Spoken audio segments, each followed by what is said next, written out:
Everyone, कैसे हैं आप लोग। आशा करता हूँ आप अच्छे होंगे, तंदुरुस्त होंगे, मस्त होंगे और आराम से आप अपनी क्लास टेबल पर आप जो जहाँ पे आप पीसी अपना आपका लैपटॉप या मोबाइल पे आप लेक्चर देख रहे हो वहाँ आराम से आप बैठे होंगे, आप लेक्चर देख रहे होंगे।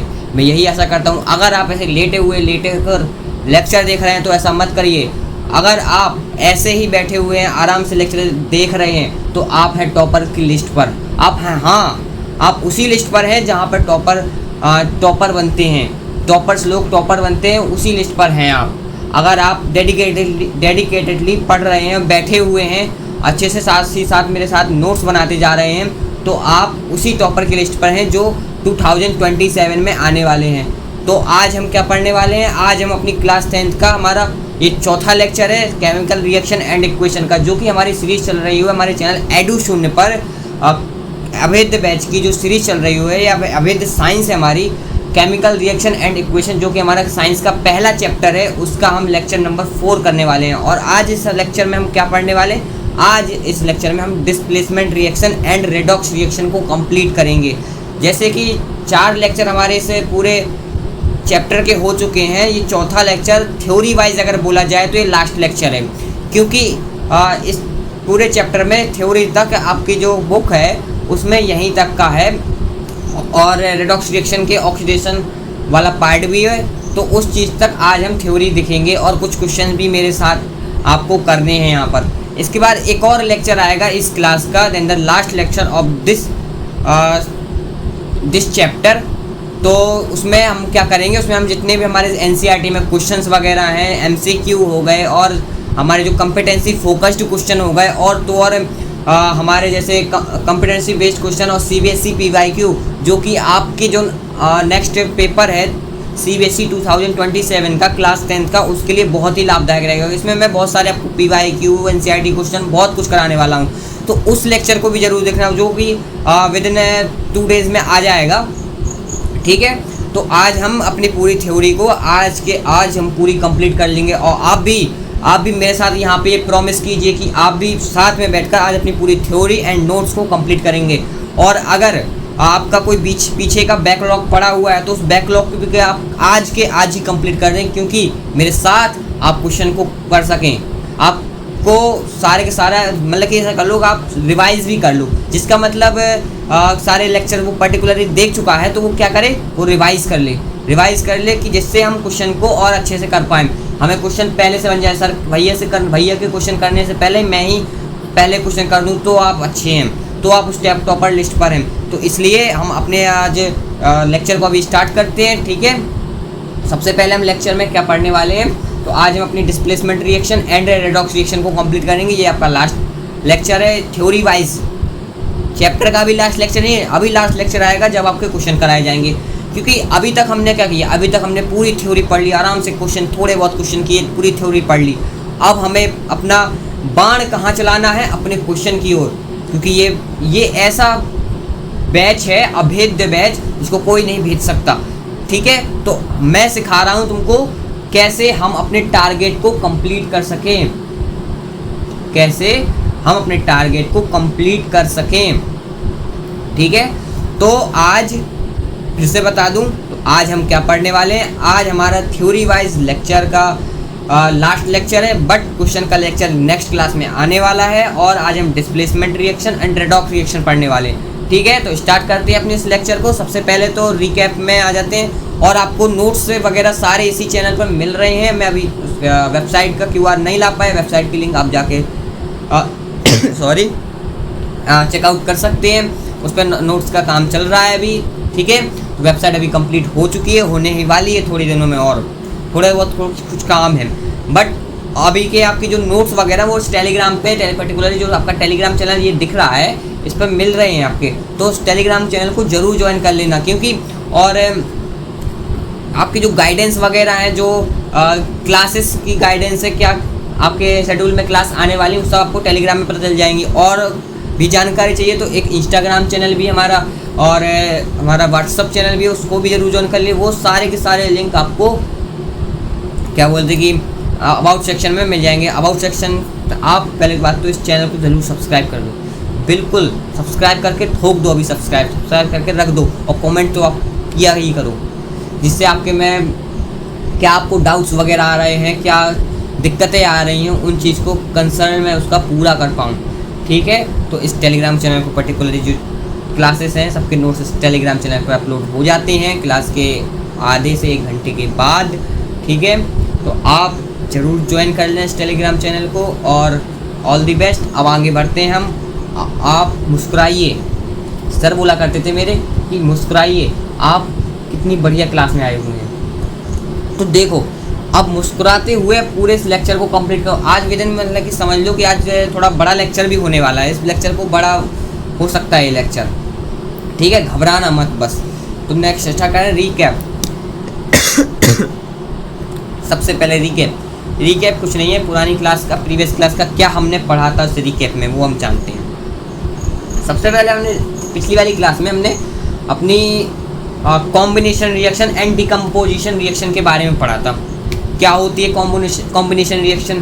कॉम्बिनेशन रिएक्शन का मतलब पता है क्या होता है?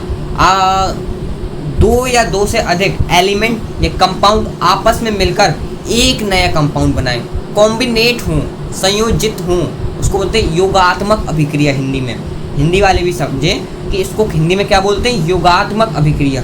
तो दो या दो से अधिक एलिमेंट या कंपाउंड आपस में संयुग्मित होकर या फिर कंबाइन होकर एक नया प्रोडक्ट बनाते हैं, तो उसको हम क्या बोलते हैं? उसको बोलते हैं हम कॉम्बिनेशन रिएक्शन। क्या बोलते हैं? Combination reaction. मेरे नाम से ही पता चल जाए, कॉम्बिनेशन, जिसका कॉम्बिनेट हो तो क्या होता है वो? Combination reaction. ठीक है, कॉम्बिनेशन रिएक्शन। अब हमने कॉम्बिनेशन रिएक्शन में हमने कुछ ये भी समझा था कि कॉम्बिनेशन रिएक्शन होती है तो कब उसमें एक्सोथर्मिक रिएक्शन भी होती है, साथ साथ कॉम्बिनेशन रिएक्शन के साथ साथ एक्सोथर्मिक रिएक्शन भी होती है। उसका मैंने एक एग्जांपल लिया, जैसे मैंने Mg plus O2 2Mg plus O2 that simplifies 2MgO plus heat energy, lightning, dazzling light. तो हमने देखा कि क्या हर समय कॉम्बिनेशन रिएक्शन होने पर एक्सोथर्मिक रिएक्शन होगी? ऐसा नहीं, हर समय कॉम्बिनेशन रिएक्शन पर एक्सोथर्मिक रिएक्शन नहीं होती। हमने एक और एग्जांपल लिया था, नाइट्रोजन वाला एग्जांपल लिया, नाइट्रोजन प्लस ऑक्सीजन वाला। उसमें हमको हीट देनी पड़ती थी तब जाके वो कॉम्बिनेट होके बनते थे। तो कॉम्बिनेशन रिएक्शन में कभी कभी एंडोथर्मिक रिएक्शन भी होती है, तो इसलिए हम नहीं बोल सकते कि कॉम्बिनेशन ऑल ओवर टाइम, यानी कि हमेशा कॉम्बिनेशन रिएक्शन के साथ एक्सोथर्मिक ही हो, ऐसा नहीं कह सकते हम। तो कॉम्बिनेशन रिएक्शन के साथ क्या भी हो सकती है? एंडोथर्मिक रिएक्शन भी हो सकती है। ठीक है, इसी के चलते हमने क्या किया था, हमने डिकम्पोजिशन रिएक्शन के बारे में पढ़ा था।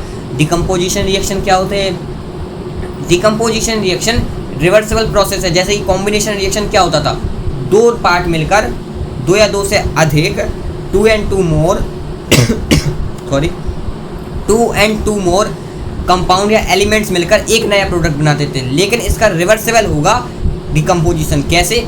कोई एक कंपाउंड हीट की सहायता से, किसी की, जैसे मैंने तीन चीज़ें टर्म बताई थी, एक हीट यानी कि थर्मोलिटिक, और एक मैंने बताया था इलेक्ट्रोलिटिक, एक मैंने बताया था फोटोलिटिक। ये 3 प्रकार, यानी कि हीट देकर, इलेक्ट्रिसिटी देकर और मैं लाइट देकर, यानी कि प्रकाश ऊर्जा होती है उसको देकर मैं इसको डिकम्पोज करूँ। क्या करूँ? डिकम्पोज करूँ, विघटित करूँ, ऐसा मैं बोलूँ, विघटित करूँ। ठीक है, यानी तोड़ दूँ उसको। तो मैंने कोई एक प्रोडक्ट लिया, उसको मैंने हीट दी तो वो टूट रहा है। दूसरा प्रोडक्ट लिया, मैंने उसको हीट दी तो वो टूट रहा है। और तीसरा प्रोडक्ट लिया, मैंने उसको इलेक्ट्रिसिटी दी तो वो टूट रहा है। और चौथा प्रोडक्ट लिया, मैंने उसको क्या दिया? लाइट एनर्जी दी, जिसकी वजह से वो टूट रहा है। तो डिकम्पोज किस टर्म में हो रहा है वो टर्म हमने पढ़े थे।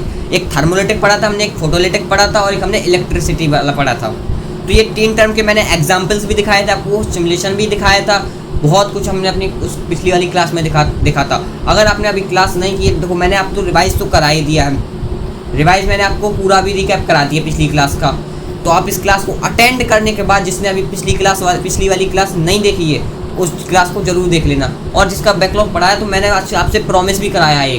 मैंने क्या प्रॉमिस कराया कि आपको आज अपना पूरा बैकलॉग ख़त्म करना है, क्योंकि विदिन आज और कल में, क्योंकि परसों ही मेरी एक और क्लास आने वाली है जो कि पूरे चैप्टर की धुआंधार क्लास होगी, जिसका नाम है, नाम तो आपका वही चैप्टर है, लेकिन उसमें हम क्या करेंगे, उसमें हम क्वेश्चन की प्रैक्टिस करेंगे। कैसे आपके ये बोर्ड एग्जाम में क्वेश्चंस वगैरह आते हैं और कैसे आप क्वेश्चन को राइट करें, क्योंकि बोर्ड एग्जाम में क्या होता है, क्वेश्चन को लिखने का भी तरीका होता है, कैसे मैं क्वेश्चन लिखूँ, एग्जामिनर देख के मुझे और अच्छे नंबर दे, तो उसका भी तरीका होता है, उसके बारे में हम बात करेंगे। ठीक है, तो स्टार्ट करते हैं अब अपने आज के इस एपिसोड को। सबसे पहले कुछ होमवर्क दिया था मैंने आपको, याद होगा, आपने होमवर्क किया है ना? अगर किया है तो हाँ लिख दो। ठीक है, चलो होमवर्क डिस्कस करते हैं। सबसे पहले एक आपके लिए ये क्वेश्चन था, होमवर्क के लिए मैंने दिया था। तो होमवर्क क्या कह रहा है इसमें, क्वेश्चन क्या कह रहा है कि सिल्वर क्लोराइड टर्न्स ग्रे इन सनलाइट। ये एक एजर्शन रीजन है। एजर्शन रीजन वाले क्वेश्चंस भी बोर्ड एग्जाम में आते हैं, तो इनको हल्के में मत लेना भाई। कैसा? इनको हल्के में मत लेना। तो एजर्शन रीजन वाले क्वेश्चंस आते हैं बोर्ड एग्जाम में। तो सबसे पहले क्या बोला कि silver chloride turns grey sunlight, यानी कि सिल्वर क्लोराइड यानी कि AgCl टर्न्स ग्रे सनलाइट, यानी कि AgCl होता है वो सनलाइट में, अरे सॉरी बच्चों, LIGHT, सनलाइट में Ag प्लस Cl2, तो 2AgCl सनलाइट में डिकम्पोज होकर, ये डिकम्पोज का उदाहरण है, डिकम्पोज रिएक्शन का, डिकम्पोजिशन रिएक्शन का उदाहरण है। तो जो हमारा AgCl होता है, सिल्वर क्लोराइड होता है, वो टर्न्स ग्रे सनलाइट में क्या होता है, ग्रे कलर का हो जाता है। तो क्या ऐसा ही होता था? बिल्कुल। जो हमारा Ag होता था, जो कि हमारा Ag होता था, वो क्या होता था, सनलाइट में ग्रे कलर का हो जाता था। ठीक है, अब इन्होंने अगले वाले जो हमारा रीज़न बता रहा है वो क्या कह रहा है कि डिकम्पोजिशन ऑफ सिल्वर क्लोराइड, बोले तो AgCl into silver and chlorine takes place by sunlight. अब ऑप्शन पढ़ो क्या कह रहा है। मैंने अजर्शन पढ़ा, हाँ अजर्शन भी बिल्कुल सही था, और मैंने रीजन भी पढ़ा, हाँ रीजन भी बिल्कुल सही कह रहा है। अब ऑप्शन पढ़ो कि both assertion A and reason are true. Assertion भी सही है, रीजन भी सही है, ये बात सही है। Reason is the correct explanation of assertion. क्या ये बात सही है कि जो रीजन है वो करेक्ट एक्सप्लेनेशन है अजर्शन का? बताइए रीजन क्या कह रहा है। पहले सबसे पहले तो इस क्वेश्चन को करने का तरीका आखिर होता क्या, आपने समझ लिया कि अजर्शन सही है, रीजन सही है। अब इसको एक्सप्लेनेशन करने का सबसे सही तरीका क्या होता है, तो आप समझो। सबसे पहले आप रीजन पढ़ो कि डिकम्पोजिशन ऑफ सिल्वर क्लोराइड। देखो एजर्शन और रीजन में दोनों एक ही बात बतानी चाहिए दोनों में। तो क्या बोला कि decomposition of silver chloride into silver and chlorine takes place by sunlight. ये किसके बारे में बोल रहा है? ये डिकम्पोजिशन रिएक्शन के बारे में बोल रहा है जो हमारा रीजन है। और किसके बारे में बोल रहा है? डिकम्पोजिशन के अंदर फोटोलिटिक रिएक्शन के बारे में बोल रहा है। तो डिकम्पोजिशन के रिएक्शन के अंदर क्या बोल रहा है? फोटोलिटिक रिएक्शन के बारे में बोल रहा है। ठीक है, और अजर्शन क्या बोल रहा है हमारा कि सिल्वर क्लोराइड टर्न्स ग्रे इन सनलाइट। ये भी तो डिकम्पोजिशन रिएक्शन के अंदर फोटोलिटिक रिएक्शन में बोल रहा है। तो दोनों ही की दोनों सही हैं, और जो रीजन है वो उस अजर्शन का करेक्ट एक्सप्लेनेशन है। क्यों?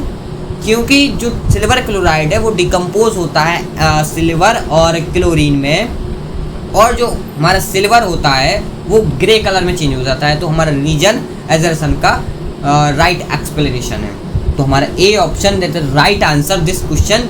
तो बोथ अजर्शन और reason are true and reason is the correct explanation of assertion. ठीक है, ऐसे हम अजर्शन एंड रीजन के क्वेश्चंस को करते हैं, समझिए। ऐसे हम क्या करते हैं? अजर्शन एंड रीजन के क्वेश्चंस को करते हैं। अब नेक्स्ट हम आते हैं। अब हम अपने नेक्स्ट क्वेश्चन की ओर देख रहे थे। नेक्स्ट क्वेश्चन हमारा क्या कह रहा है कि इलेक्ट्रोलिसिस ऑफ वाटर। आप लोगों ने क्वेश्चंस कर लिया ही होगा। तो electrolysis of water and decomposition reaction, मतलब कि ये तो हमको पता ही है कि डिकम्पोजिशन रिएक्शन के अंदर 3 पार्ट आते हैं, जिसमें हमारा तीसरा पार्ट क्या है? Electrolysis of water. तो the mass ratio of hydrogen and oxygen liberated electrodes during electrolysis in of water. इन्होंने पूछा है कि मास रेशियो बताइए हमें हाइड्रोजन और ऑक्सीजन का, जो इलेक्ट्रोलिसिस ऑफ वाटर में जो हाइड्रोजन एंड ऑक्सीजन गैस निकल रही हैं उनका मास रेशियो हमको बताइए। ठीक है, अब हम स्टार्ट करते हैं। अब हमने सबसे पहले हम क्या करते हैं, हम बीकर लेते हैं। ये मैंने एक बीकर ले लिया, ठीक है। इस बीकर में क्या करूँ, मैं 2 इलेक्ट्रोड लेता हूँ। एक इलेक्ट्रोड मेरा ये हो गया और एक इलेक्ट्रोड मेरा ये हो गया, ठीक है। दोनों छोटा बड़ा जरूर हो गया, रहने दो। एक इलेक्ट्रोड मेरा ये हो गया, एक इलेक्ट्रोड मेरा ये हो गया, सॉरी, ठीक है। इन दोनों बीकर में मैंने 2 इलेक्ट्रोड लिए। एक सबसे पहले मैंने बैटरी बनाई, बैटरी बनाने के बाद मैंने बैटरी का पॉजिटिव टर्मिनल लिया। इस पॉजिटिव टर्मिनल को मैंने जोड़ दिया इस वाले इलेक्ट्रोड से और नेगेटिव टर्मिनल को मैंने जोड़ दिया इस वाले इलेक्ट्रोड से। तो जो पॉजिटिव टर्मिनल होता था वो क्या होता था, वो होता था एनोड। और एनोड पर कौन सी गैस निकलती थी, एनोड पर निकलती थी O2 गैस, ऑक्सीजन। और जो हमारा नेगेटिव टर्मिनल था, ये नेगेटिव है, ये पॉजिटिव है। तो जो हमारा नेगेटिव टर्मिनल होता था वो हमारा क्या होता था, वो हमारा होता था कैथोड। और कैथोड पर कौन सी गैस निकलती थी, कैथोड पर निकलती थी H2 यानी कि हाइड्रोजन गैस। और एक और बात आती थी कि जो हाइड्रोजन गैस है वो ऑक्सीजन गैस के मुकाबले 2 गुना निकलती थी, यानी कि double of hydrogen gas, double of oxygen gas in hydrogen gas. मतलब कि हाइड्रोजन गैस ऑक्सीजन गैस की 2 गुना गैस निकलती थी हाइड्रोजन गैस, ठीक है। तो देखो कि आपका जो डायग्राम है, इस डायग्राम में क्या बता रहे हैं, जो हमारी कैथोड पर हाइड्रोजन गैस है, ऑक्सीजन पर एनोड पर ऑक्सीजन गैस है, ये तो हमको पता है। और हाइड्रोजन गैस और ऑक्सीजन गैस का जो हमारा वॉल्यूम रेशियो, जो निकलने की जो रेशियो है वो कितना है, तो वो रेशियो हो जाएगा H2 रेशियो O2। वो रेशियो हमारे पास कितना है, वो रेशियो हमारे पास है 2:1 रेशियो, यानी कि डबल हाइड्रोजन गैस निकलती है ऑक्सीजन के मुकाबले, ठीक है। अब मुझे निकालना क्या है, मास निकालना है। तो 1 हाइड्रोजन का मास कितना होता है, तो मैं सपोज दैट यहाँ पे अलग जगह मैं सोच रहा हूँ कि 1 हाइड्रोजन का मेरा मास होता है 1 ग्राम और 1 ऑक्सीजन का मेरा मास होता है 16 ग्राम। ये मुझे याद करना पड़ेगा। वैसे हर जगह मेजरली हर जगह देखते हैं कि डबल ऑफ इनके एटॉमिक नंबर के बराबर होती है, लेकिन ठीक है। अब मेरे पास हाइड्रोजन कितने हैं, 2। तो 2 हाइड्रोजन के का कितना होगा, H2 का होगा 2 ग्राम एंड O2 का होगा कितना 16 2 32 ग्राम। अच्छा, अब मैंने इनके मास भी निकालनी, इनके मास इतने हैं इस पर्टिकुलर जो हमारा डायग्राम है, ठीक है। इतने मास में निकल रहे हैं O2 हमारे H2 है। हमको क्या निकालना, मास रेशियो। तो यानी कि 2 × H2 का मास रेशियोड बाई O2 का मास, ऐसे रेशियो निकलेगा इसका। तो मतलब 2 × 2 रेशियोज बाई 32। दैट्स इम्प्लाइज का साइन होता है, दैट्स इम्प्लाइज 4 रेशियो 32। मतलब मैं इसको 4 से काटूँ, 4 से डिवाइड करूँ तो 1 रेशियो 8। यानी कि समझो, जो इस पर्टिकुलर जो हमारा डायग्राम है, इस डायग्राम में क्या कह रहा है, इस डायग्राम में कह रहा है कि जो हमारा मास रेशियो है इन दोनों का 1:8 रेशियो है। यानी कि अगर 1 हाइड्रोजन हो तो 8 इसका क्या होगा ऑक्सीजन होगा, ठीक है। इसका 1:8, 1:8 हिंदी में बोले तो 1:8। तो आंसर हमारा कौन सा सही हो जाएगा, 3rd option is the right answer, ठीक है।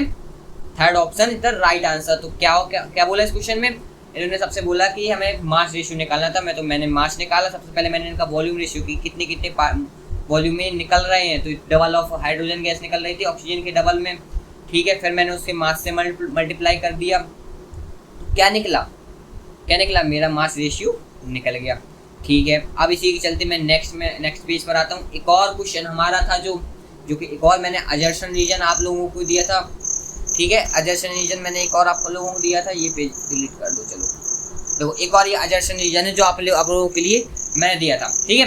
तो एक और ये अजर्सन रीजन क्या कह रहा है, अजर्सन सबसे पहले आप पढ़ो कि decomposition reaction are generally endothermic. ये बोल रहे हैं कि डिकम्पोजिशन रिएक्शन जनरली एंडोथर्मिक होती है। हाँ सही बात है, क्योंकि डिकम्पोजिशन रिएक्शन में हमें एनर्जी देनी पड़ती थी। हमें एनर्जी किस किस रूप में देनी पड़ती थी, हमें energy thermolysis, electrolysis and photolytic के रूप में देनी पड़ती थी। ये बात अजर्सन रीजन राइट, अजर्सन ये बिल्कुल राइट है। एंड रीजन पढ़ो, decomposition of organic matter in compost is an exothermic process. मैंने आपको समझो, मैंने आपको इसी लेक्चर में डिकम्पोजिशन रिएक्शन में जो एक्सोथर्मिक एंडोथर्मिक बताया था, तो उसमें मैंने बताया था कि ऑर्गेनिक मैटर होते हैं, चाहे आप जाके देख ले, ऑर्गेनिक मैटर होते हैं, जो हमारे ऑर्गेनिक मैटर होते हैं वो कंपोज होते हैं, जो डिकम्पोज होते हैं, वो जब माटी में डिकम्पोज हो जाते हैं तो वो हीट निकालते हैं। ऑर्गेनिक मैटर क्या होते हैं, हीट निकालते हैं। जब वेजिटेबल्स वगैरह होगा ये डिकम्पोज होते हैं तो हीट निकालते हैं। तो हीट जब निकालते हैं तो हीट निकालने वाली प्रोसेस कौन सी होगी, हमारी एक्सोथर्मिक हो गई। हाँ, तो हमारा रीजन भी सही कह रहा है, एक हमारा एजर्सन भी सही कह रहा है, रीजन भी सही कह रहा है, मतलब assertion and reason are true. अब क्या रीजन एजर्सन का करेक्ट एक्सप्लेनेशन है, वो कैसे बताया मैंने, समझते हैं। सबसे पहले एजर्सन देखो, ये एजर्सन किस बारे में बता रहा है, तो एजर्सन बता रहा है एंडोथर्मिक रिएक्शन के बारे में। एजर्सन क्या बता रहा है, एजर्सन बता रहा है एंडोथर्मिक रिएक्शन के बारे में, क्योंकि डिकम्पोजिशन रिएक्शन के अंदर एंडोथर्मिक रिएक्शन होती है, जनरली हाँ होता है। लेकिन जो ये वाला डिकम्पोजिशन है, क्या ये डिकम्पोजिशन है, जो ये डिकम्पोजिशन है ऑर्गेनिक मैटर का, वो क्या बता रहे हैं हमको, जो ऑर्गेनिक मैटर का डिकम्पोजिशन है वो हमको एक्सोथर्मिक रिएक्शन के बारे में बता रहे हैं। तो दोनों के दोनों जो एक्सोथर्मिक एंड एंडोथर्मिक रिएक्शन है वो अलग है, इसलिए जो इसका रीजन होगा वो इसका करेक्ट एक्सप्लेनेशन नहीं होगा, जो हमारे अजर्सन का करेक्ट एक्सप्लेनेशन नहीं होगा रीजन। तो हमारा B option is the right answer, both assertion are reason are true but reaction is not the correct explanation of the assertion. B option is the right answer. अगर आपका सही होगा तो जो मैंने आपको आइडिया बताया था टॉफ़ी वाला, आप उस टॉफ़ी को खा लीजिए। टॉफ़ी वाला मैंने आइडिया बताया था, आप अपने को शाबाशी कैसे दें, तो उस टॉफ़ी या फिर किसी चीज़ की जो आपको अच्छी लगती है वो आप कंज्यूम खा लीजिए। आप अपने आप को विन कीजिए, इन छोटे छोटे विन से, इन छोटी छोटी जीत से मैं एक बड़ी जीत हासिल करूँगा, मैं टॉपर की ओर जाऊँगा, मैं टॉपर बनूँगा।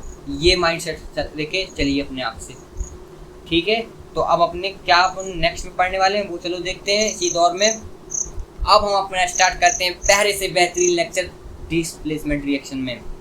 डिस्प्लेसमेंट रिएक्शन क्या कहती है उसको हम देखते हैं, ठीक है। हमारा अब लेक्चर स्टार्ट हो चुका है। अभी तक हमने आपके जो आपका होमवर्क था उसका डिस्कस किया है। होमवर्क आशा करता हूँ आपका सारे जो आपके डाउट थे वो क्लियर हो गए हों। आप कमेंट किया, आपको जो डाउट आते हैं आप कमेंट किया कीजिए, ठीक है। कमेंट करने से मैं आपके डाउट को रिजॉल्व कर पाऊंगा, कि मुझे कैसे पता चलेगा कि आपको क्या डाउट आ रहा है।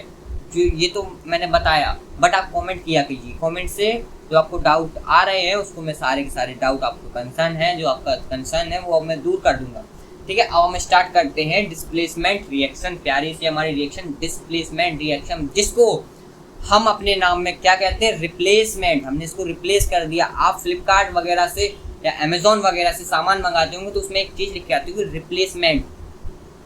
इस प्रोडक्ट में पर्टिकुलर जिस प्रोडक्ट में आप देखते होंगे क्या इस प्रोडक्ट में रिटर्न है या फिर रिप्लेसमेंट है, तो इस प्रोडक्ट में क्या है, रिप्लेसमेंट है। तो हम अपनी डिस्प्लेसमेंट रिएक्शन को रिप्लेसमेंट रिएक्शन भी बोलते हैं, ठीक है। तो डिस्प्लेसमेंट रिएक्शन इस दूसरे नाम में हम बोलें तो रिप्लेसमेंट रिएक्शन, ठीक है। अब हमारी रिएक्शन क्या कहती है, नाम से क्या पता चल रहा है मेरे को, डिस्प्लेस करना किसी चीज़ को, यानी कि उसके स्थान से किसी दूसरे स्थान, उसके स्थान को अपना स्थान बनाना और दूसरे स्थान पे चले जाना, उसको दूसरे स्थान पे भेज देना, मतलब यही है इसका डिस्प्लेसमेंट का। तो अब देखो कि अब chemical reaction is which a more reactive elements, जो हमारे मोर रिएक्टिव एलिमेंट्स होते हैं वो डिस्प्लेस करते हैं, किसको करते हैं, लेस रिएक्टिव एलिमेंट्स को from the compound, generally occur in aqueous solution. ये जनरली एक्वस सॉल्यूशन में होता है। अब मतलब इन्होंने क्या कहा कि मोर रिएक्टिव एलिमेंट्स डिस्प्लेस करते हैं किसको, लेस रिएक्टिव एलिमेंट्स को। आप सोचो कि कोई दो लोग आपस में बात कर रहे हैं, दो लोग आपस में बात कर रहे हैं, कौन कर रहे हैं, कोई भी कर रहे हैं। मान के आपने सोचा कि मेरी क्लास में दो लोग हैं, तो एक रोहन और एक राधिका आपस में बात कर रहे हैं, या कोई भी नाम हो गया, तो दो लोग आपस में बात कर रहे हैं। तो आप लोग क्या कह रहे हैं कि मैं उस लड़के को हटाकर मैं वहां जाऊं, तो मतलब आपको मोर रिएक्टिव होना चाहिए, यानी कि आपको ज्यादा ताकतवर, अगर आपके पास ताकत ज्यादा है, एनर्जी ज्यादा है, तो आप उस लड़के से लड़कर आप वहां बात कर सकते हैं, उसको उसके स्थान से रिप्लेस कर सकते हैं। तो वैसा ही देखो यहाँ हो रहा है कि ए नाम का कोई लड़का था, ए नाम का लड़का था, वो बी और सी नाम के दो लड़के, वो दो बालक या दो स्टूडेंट आपस में बात कर रहे थे। आपस में बात करेंगे दो स्टूडेंट, एक बी था एक सी था, ठीक है। तो ए नाम का लड़का मोर रिएक्टिव था, यानी कि ज्यादा एनर्जी, ज्यादा ताकत थी। तो उसने क्या किया कि जो हमारा बी नाम का प्यारा सा मासूम सा लड़का था, उसने उसको उसके स्थान से डिस्प्लेस कर दिया, रिप्लेस कर दिया, हटा दिया, और सी नाम की लड़की से बात करने लगा। तो ए और सी से फिर बात करने लगा, और बी को क्या कर दिया, हटा दिया उसको। तो उसने क्या किया, डिस्प्लेस किया। तो ये रिएक्शन कौन सी हुई, ये हुई डिस्प्लेसमेंट रिएक्शन। अच्छा, वैसा ही हुआ ए बी सी, तो ए सी जुड़े और बी बना, ठीक है। अब ये रिएक्शन में हम कैसे देखें, उससे पहले आप ये देखो कि कौन सा एलिमेंट, यानी कौन ज़्यादा ताकतवर है जो उस लेस को हटा सके, जो उस लेस रिएक्टिव एलिमेंट्स को हटा सके। कंपाउंड के अंदर जो हमारा लेस रिएक्टिव एलिमेंट्स है उसको हटा सके, कौन है। उसके लिए एक ये रिएक्टिविटी सीरीज होती है, उस सीरीज को याद कर लो। रिएक्टिविटी सीरीज में क्या कह रहे हैं कि जो हमारा पोटेशियम है वो सबसे ज़्यादा रिएक्टिव है, ठीक है। और इसके बाद हमारा sodium, calcium, magnesium, aluminium, zinc, ऐसे चलते चलते चलते प्लेटिनम क्या है, प्लेटिनम सबसे कम लीस्ट रिएक्टिव है। अगर मैंने क्या बोला, अगर ज़्यादा ताकतवर वाला ये है और कम ताकतवर वाला ये है, तो ज़्यादा ताकतवर वाला इसको भगा देगा। अगर ये ज़्यादा ताकतवर वाला है और ये कम ताकतवर वाला है, तो ये इसको भगा देगा। तो एनर्जी के ऊपर, मोर रिएक्टिविटी पर मैटर करता है कि कौन ज़्यादा रिएक्टिव है। इसके लिए ये सीरीज बनाई गई है। तो सीरीज याद करना कंपलसरी है। तो सीरीज को याद कर लेना कि calcium sodium potassium, sodium, calcium, magnesium, aluminium, ऐसे ही चलते आपकी प्लेटिनम तक ये सीरीज चल रही है, ठीक है। मैंने इस सीरीज को याद कर लिया। इसमें एक बात लिखी हुई है कि a metal consider more reactive if it loses electron, ठीक है। मेटल किसे कहते हैं, मेटल को हम जनरली मोर रिएक्टिव बोलते हैं, क्यों बोलते हैं, क्योंकि वो इलेक्ट्रॉन को लूज करते हैं, इलेक्ट्रॉन को दान करते हैं किसी को, इसलिए हम मेटल को क्या बोलते हैं, मोर रिएक्टिव बोलते हैं। ऐसे ही a non metal consider more reactive if gains electron, वो इलेक्ट्रॉन गेन कर क्या करते हैं, अपने आप को स्टेबल बनाते हैं, मेटल इलेक्ट्रॉन देकर स्टेबल बनाते हैं। तो रिएक्शन कौन कौन सी हो सकती है, रिएक्शन होती है metal metal, non metal non metal, metal non metal और नॉन मेटल मेटल। ये चार प्रकार की रिएक्शन इसमें देखी जाती है हमारी डिस्प्लेसमेंट रिएक्शन में, यानी कि हमारी रिप्लेसमेंट रिएक्शन में, ठीक है। आप देखो, मैंने आप समझ लिया भैया, आपने बोला, मैंने ये पढ़ लिया, ठीक है। मैं समझ गया कि ये लेस रिएक्टिव है ये, और हमारा पोटेशियम मोर रिएक्टिविटी है, ठीक है। अब इसका इक्वेशन में कैसे हम यूज़ करते हैं, तो सोचो, ये मैंने एक इक्वेशन ली है कि जो हमारा आयरन है, सिल्वर है, वो सॉरी सिल्वर नहीं, आयरन है, आयरन कॉपर सल्फेट के एक्वा सोल्यूशन में, मैंने एक बोला जनरली ये अकर किस में होती है, एक्वा सोल्यूशन में। तो मैंने कॉपर सल्फेट का क्या लिया, मैंने एक्वा सोल्यूशन लिया, पानी वाला सोल्यूशन लिया। तो ये पानी वाला सोल्यूशन कैसा होता है, ब्लू सोल्यूशन होता है, और जो सिल्वरी ग्रे कलर की आयरन की ये की ले ली मैंने। जब मैंने इनकी रिएक्शन कराई तो अब मुझे कैसे पता कि ये रिप्लेस करेगा, उसके लिए उस पर्टिकुलर जो मैंने आपको रिएक्टिविटी सीरीज बताई उसको देखो, उसमें देखो कि आयरन हमारा कहाँ आता है और कॉपर कहाँ आता है। तो आयरन की ताकत ज़्यादा है with respect to copper respect में आयरन की ताकत ज्यादा है, तो आयरन क्या करेगा, कॉपर को उसके स्थान से डिस्प्लेस कर देगा, उसको रिप्लेस कर देगा। तो ऐसा क्या होगा, ये आयरन ने इसको हटाया तो क्या बना, आयरन सल्फेट, ठीक है, फेरस सल्फेट, ठीक है। तो आयरन ने उसको उसके स्थान से डिस्प्लेस कर दिया और कलर कैसा हो गया, पेल ग्रीन सॉल्यूशन हो गया। कैसा, पेल ग्रीन सॉल्यूशन। और कॉपर को उसका लगा, कॉपर बेचारा यार मैं तो कम ताकतवर, मेरे को अलग कर दिया। और कॉपर का कलर क्या हो जाता है, रेडिश ब्राउन मेटल डिपॉजिट, यानी कि मेटल की जो हमने कील डाली रेडिश ब्राउन कलर हो जाता है और आयरन को हो जाता है पेल ग्रीन, ठीक है। ऐसे ही जिंक में देखो, जो हमारे जिंक भाई साहब हैं और जो हमारे कॉपर सल्फेट का विलयन है, जब कॉपर सल्फेट का सॉल्यूशन है, तो जिंक क्या है, जिंक ज्यादा ताकतवर है। उस हमारी रिएक्टिविटी सीरीज है, जिंक हमारे उसमें पहले आता है। तो हमने क्या देखा कि जिंक हमारा है वो इस रिएक्टिविटी सीरीज में पहले आता है विद रिस्पेक्ट टू कॉपर से पहले। तो कॉपर की ताकत कम है जिंक से, तो जिंक क्या करेगा, सोचो जिंक क्या करेगा, जिंक यार मार भगा देगा उसको, भाग यहाँ से, तू हटा यहाँ से, हम बैठेंगे यहाँ पे। तो जिंक क्या करेगा, भगा देगा उसकी चेयर से और SO4 के साथ बैठ जाएगा। वो जिंक SO4 यानी कि जिंक सल्फेट का एक सॉल्यूशन बनाएगा जिसको हम कलरलेस सॉल्यूशन होता है जो।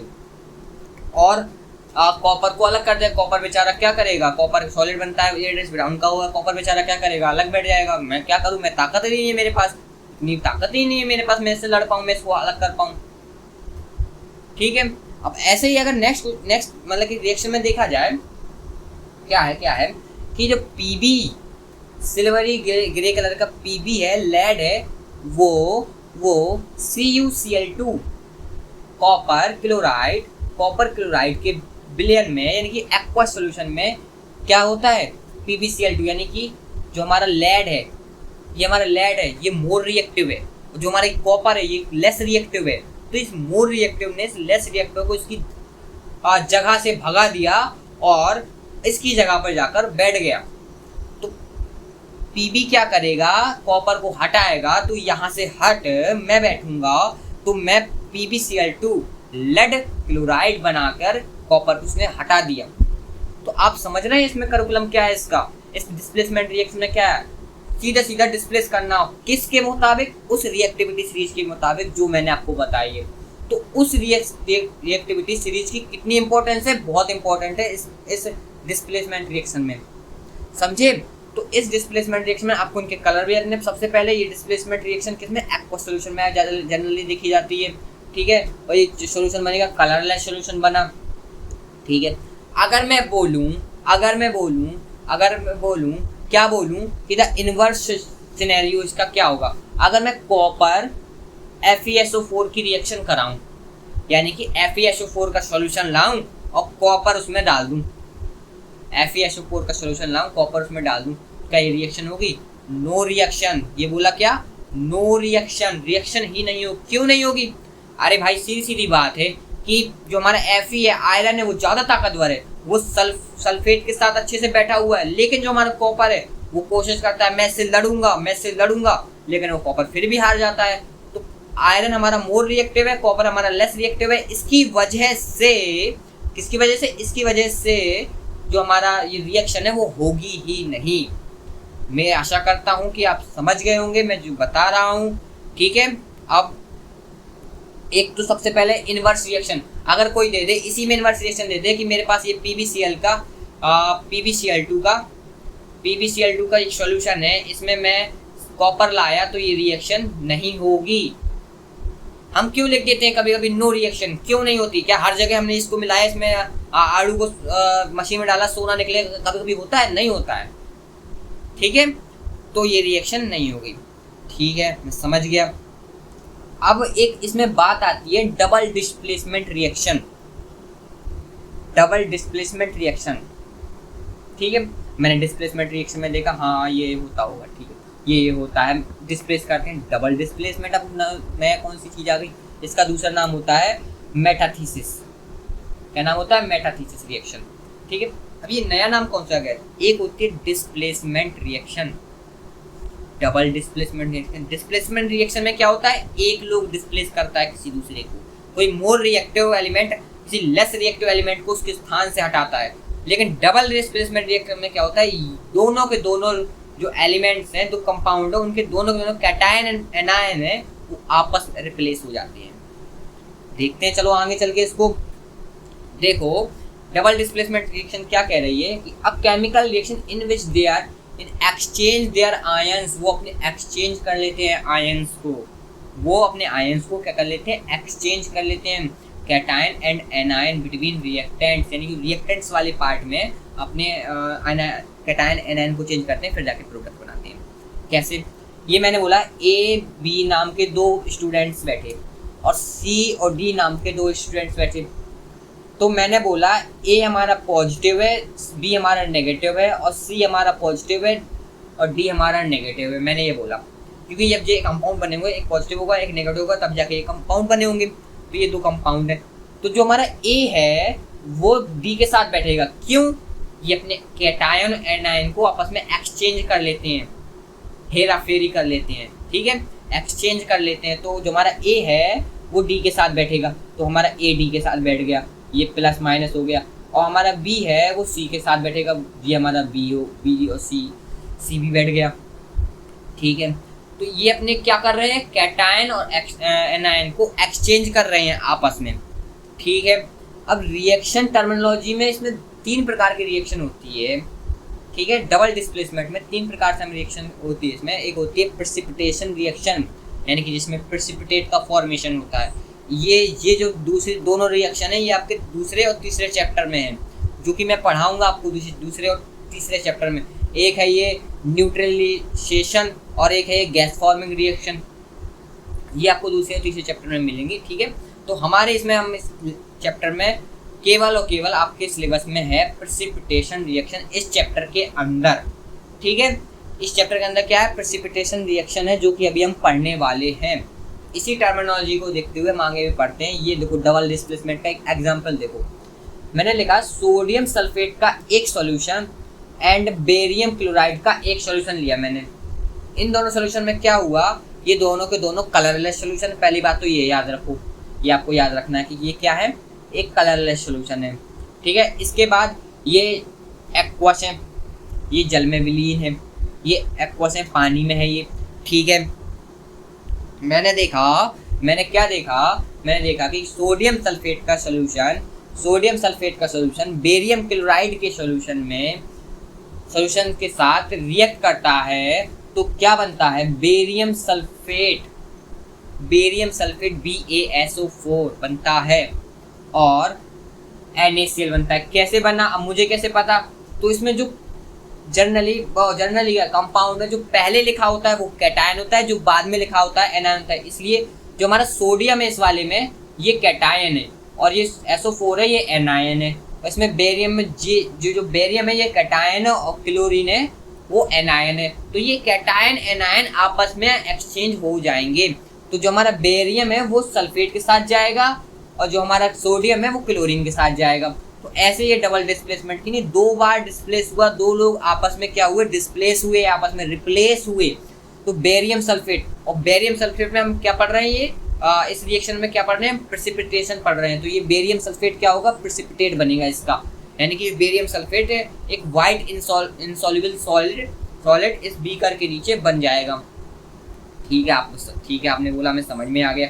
अब नेक्स्ट रिएक्शन में देखो कि जो हमारा पोटेशियम आयोडाइड है, पोटेशियम आयोडाइड का एक्वा सॉल्यूशन और मेरा जो लेड टू नाइट्रेट का एक्वा सॉल्यूशन है, यानी कि लेड नाइट्रेट का एक्वा सॉल्यूशन है। तो इन दोनों सॉल्यूशन में जो हमारा पोटेशियम है वो कैटायन है और आयोडाइड है वो एनायन है, और जो हमारा इसमें पोटेशियम है वो कैटायन है, वो इसमें हमारा लेड है वो कैटायन है, और जो NO3 है नाइट्रेट है वो एनायन है। अरे भैया आप तो कैसे बोल रहे हो, आपको कैसे पता ये एनायन और कैटायन? इसके लिए मैं आपको एक बात बताता हूँ, बता रहा हूँ। देखो कैसे पहचाने कि ये कैटायन है ये एनायन है, इसके लिए ये आपको सीरीज याद रखनी है। ये सीरीज, ये आपको ये कॉलम मैंने बना के दिया है, इसको याद रखना है कि जो मेटल्स होते हैं सारे के सारे metals cations and non metals anion. तो वैसे देखो metals that have lost electron, वो इलेक्ट्रॉन खोते इसलिए वो कैटन बनाते हैं, जैसे कि Na+, K+, Ag+ और Cu+, कौन कितना कैटायन होता है। ऐसे ही जो 2+ बनाते हैं वो कैल्शियम मैग्नीशियम Pb लेड और बेरियम Fe2+, आयरन। और जो हमारा कॉपर होता है दो प्रकार की क्या बोलते हैं कि दिखाता है हमारी वैलेंसी, एक 2+, एक है 1+। तो एक कॉपर दिखाता है 1+, एक कॉपर दिखाता है हमारा 2+। इसका मतलब कॉपर क्यूप्रिक भी होता है और कॉपर क्यूप्रस भी होता है। तो कॉपर को हम क्यूप्रस बोलते हैं जब वो 1 वैलेंसी दिखाता है, जब वो 2 वैलेंसी दिखाता है तो उसको क्यूप्रिक बोलते हैं।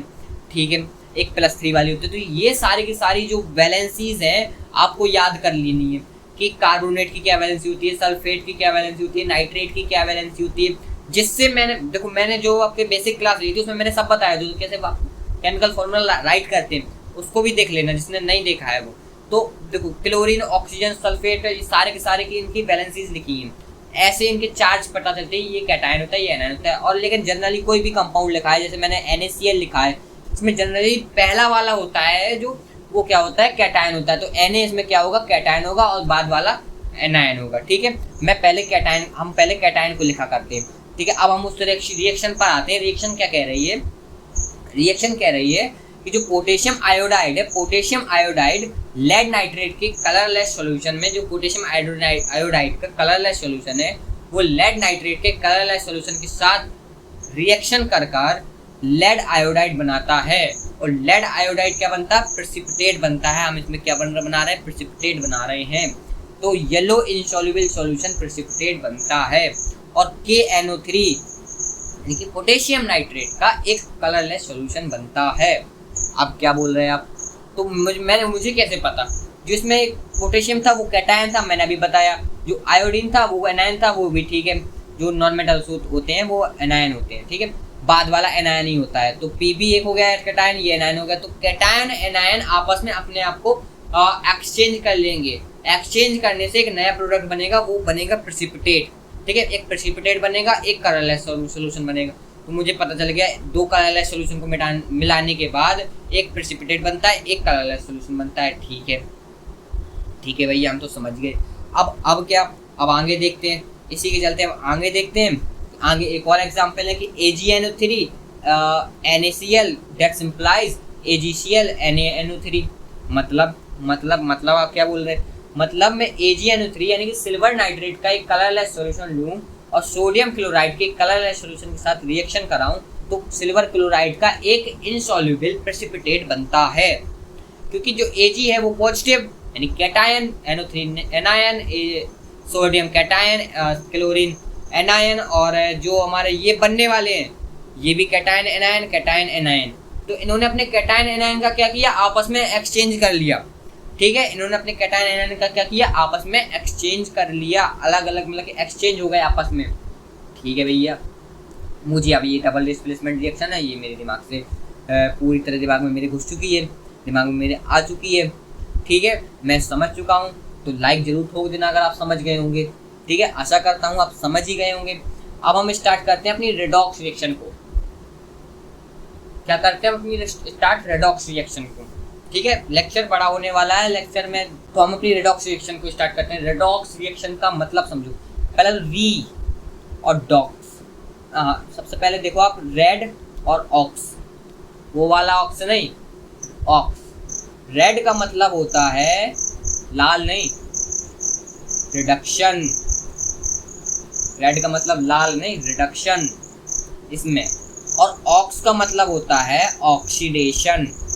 ये भैया क्या नए नाम आ गया, अब ये क्या नए नाम आ गए भैया, तो ये नए नाम नहीं, ऑक्सीडेशन को मैं हिंदी भी लिख दे रहा हूँ इसमें, इसको बोलते हैं ऑक्सीकरण, ऑक्सीकरण। और रिडक्शन को बोलते हैं अपचयन, अपचयन। ठीक है, तो जहाँ पे रिडक्शन एंड ऑक्सीडेशन एक साथ हो रहे हों। अब ये नए नाम आ गए तो इनकी हम डेफिनेशन भी देखते हैं।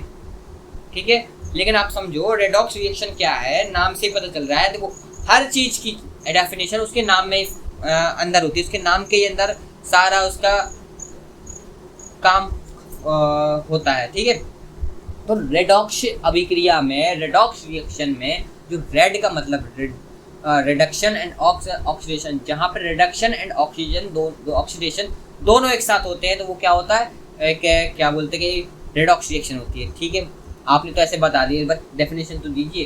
तो डेफिनेशन है, a chemical reaction in the which reduction and oxidation take place simultaneous. Simultaneous का मतलब साथ साथ